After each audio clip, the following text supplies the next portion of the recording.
All right, so I just put the knife tool in here. Let's see what this actually does. So let's maybe use one of these stars we just made. Drag across the selected shape to cut it into 2 pieces. All right, so let's maybe try something like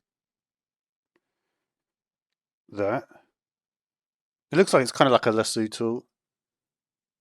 And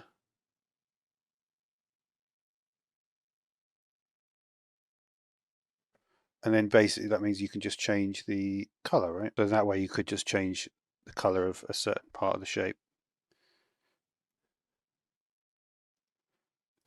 Actually makes things kind of easy. It just creates a little path so you can just choose little areas of the shape to change.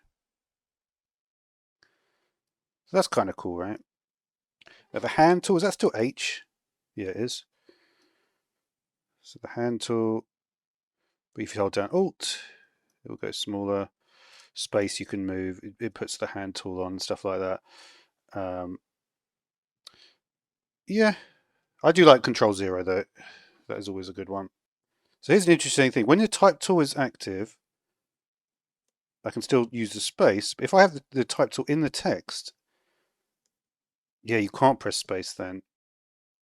So you can still move the text around in the text, but you can't use space. Then you have to use Alt if you're actually in the text. Because obviously using space wouldn't work in that situation. That's interesting. If we take a look at the hand tool here, let's take a look at the hand tool. We also have, what's this one? Rotate view tool. So we can actually do that as well. So it tells you the angle. I wonder if we can shift the angle. Yep. So it will shift to 15-degree increments. And the other way to do that is to go into the canvas rotation section here. Interesting, if we do Control 0 here, it will put it like that. But if you do Control Shift 1 there, it will put it back to 0. So there's a couple of other useful things if you're doing to get back from a rotation. We're working with large. Let's see what happens when we do this then. So there's outline mode. You do that if there was something hiding behind the other object. So we also have pixel preview. So overprint is your basic mode, right? And pixel preview will actually show pixels.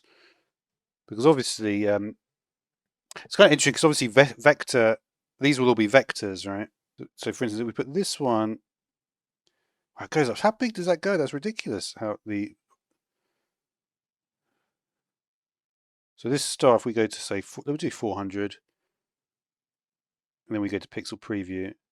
Yeah, you can see the pixels differently there, right? I don't think they're actually rasterized. It's just presenting it to the monitor in a way that looks rasterized, but it isn't actually rasterized.